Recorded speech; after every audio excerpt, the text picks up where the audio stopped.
Okay, so if we're putting together a quick video to go over the first couple steps on the laptop cart. So step number one, you'll take this, and I realize that it's not explicitly stated in these instructions. You'll take this as what we call the jam nut. You'll thread it all the way down the caster stem. Then from there, put it in the base, and then thread that stem all the way down. And do this for all 4 castors.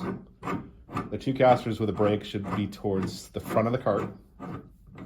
I've already done the other 3. So now take the base, flip it over. As you can see, it doesn't sit flat. So from here, you know it's this one and this one. Now it sits a little better. We're getting close.